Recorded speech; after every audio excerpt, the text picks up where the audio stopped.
Now layoffs continue by the thousands every day, unabated. And that's actually what the Fed wants. The Fed wants unemployment to rise so they can cut interest rates.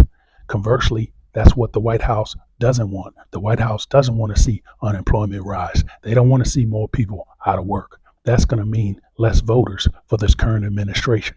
And if you're one of those people getting those pink slips, this isn't a good time where inflation where it is and with interest rates where they are. Once you're laid off, it's almost impossible to get caught up, to get back in step, to get back in flow in this type of economy. And I'm afraid things are going to get a lot worse because AI and automation are here to stay. And that's only going to grow. And that's going to cause many problems. Big trouble for humans. Big trouble if you're breathing. And this country as a whole, the population is going to have to learn to do more with less. And you might have to turn to your parents, to your grandparents. These guys have knowledge of how to survive in hard times, of how to budget, of how to squeeze out a meal or squeeze out a couple meals with a few dollars. Because you name it, I don't see the prices of anything going down. Now, gasoline has gone down, but the price of insurance has gone up. Any type of service out there, that's gone up. None of that has gone down. And wages simply aren't keeping up with it now. With these layoffs, times have changed in the last decade. You get laid off,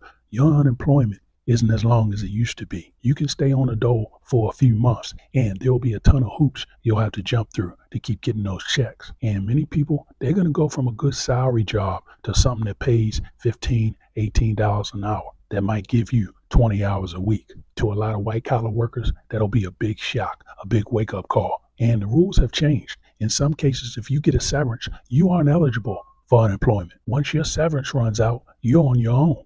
Now, credit card balances continue to swell, and that's no surprise coming off the holidays. Many people spent and took their cards to the limits in November and December. Now the bills are due. And if you're getting one of those pink slips while that credit card bill is coming in, it's going to be heartache and pain. And a lot of people are just going to throw their hands up and give up, because once you fall out of step in this economy, it's hard to get back in. And it's especially hard to get back in if your credit score has been trashed. So despite all the rosy numbers coming out of Wall Street, it's still tough times on the real street. Now the corporations, they want it all. They want every single penny. And we're seeing a lot of the corporations. We saw Netflix, where they've inserted rules and bylaws where you can't share passwords.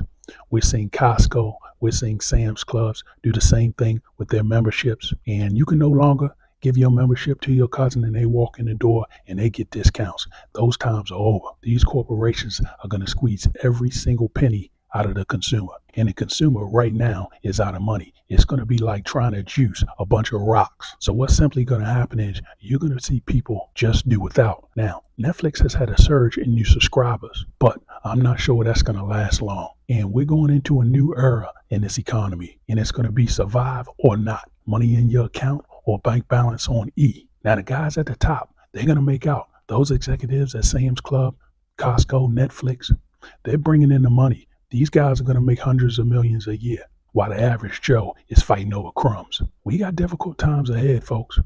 Now, if you like this type of content, please like and subscribe. Thanks for watching.